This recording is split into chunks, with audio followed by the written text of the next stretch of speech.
Sir വരൂ. നമസ്കാരം. നമസ്കാരം. ഇരിക്കെ. വേണ്ട മാഷേ. ഓ രാഘവ മാഷ് എന്താ ഇവിടെ? അത് ഞാൻ ആരാണെന്ന് മാഷിന് മനസ്സിലായില്ലേ? പണ്ടത്തെ പോലെ ഒന്നും ഓർമ്മ കിട്ടുന്നില്ല മോളെ. ഒന്നും തോന്നരുത് മോളെ. അതൊന്നും കുഴപ്പമില്ല മാഷേ. എന്റെ പേര് മഞ്ജു. ഓ ആ നമ്മുടെ മാധവന്റെ മോള്. ഓ നീയും അച്ഛനെ പോലെ പോലീസായി അല്ലേ? നന്നായി. അല്ല, നിനക്കൊരു അനിയത്തി ഉണ്ടായിരുന്നില്ലേ? ആ, മഹിമ. അവളിപ്പോ മെഡിസിന് പഠിക്കുക. ഓ അല്ലെങ്കിലും അവള് പണ്ടേ പഠിക്കാൻ നല്ല മിടിക്കായിരുന്നു. എന്താ മാഷേ ഈ വഴിക്കൊക്കെ? ഞാനൊരു പ്രശ്നത്തിൽപ്പെട്ട് കിടക്കുകയാണ് മോളെ.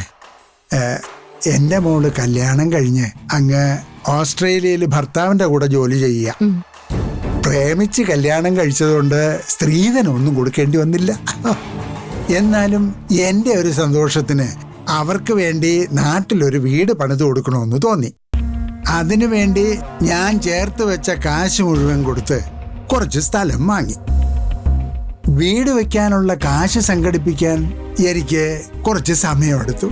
അത്രയും കാലം എനിക്ക് ആ പരിസരത്തേക്ക് പോകാനായിട്ട് കഴിഞ്ഞില്ല.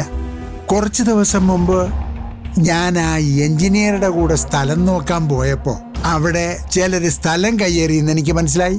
എൻ്റെ എല്ലാ ഡോക്യുമെന്റ്സും ക്ലിയർ ആണെന്ന് പറഞ്ഞിട്ട് കൂടി അവർ സ്ഥലം വിട്ടു തരുന്നില്ല. അതെന്താ, അവര് ഗുണ്ടായിസം കാണിക്കാണോ?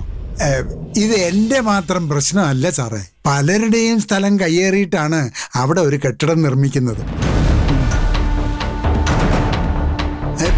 പരാതി കൊടുക്കാൻ ആർക്കും ധൈര്യമില്ലാത്തതുകൊണ്ടാ ഈ അനീതി തുടരുന്നത്.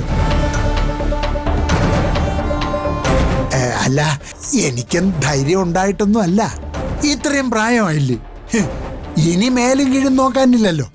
അതുകൊണ്ടാ രണ്ടും കൽപ്പിച്ച് പരാതി കൊടുക്കാൻ തീരുമാനിച്ചത്. മാഷ് ഒന്നുകൊണ്ട് പേടിക്കണ്ട, ഇതിന് നമുക്കൊരു തീരുമാനം ഉണ്ടാക്കാം. ആരാ മാഷിന്റെ സ്ഥലം കയ്യേറിയത്? ഗോപാൽജിയുടെ ശാലിനി കൺസ്ട്രക്ഷൻസ്.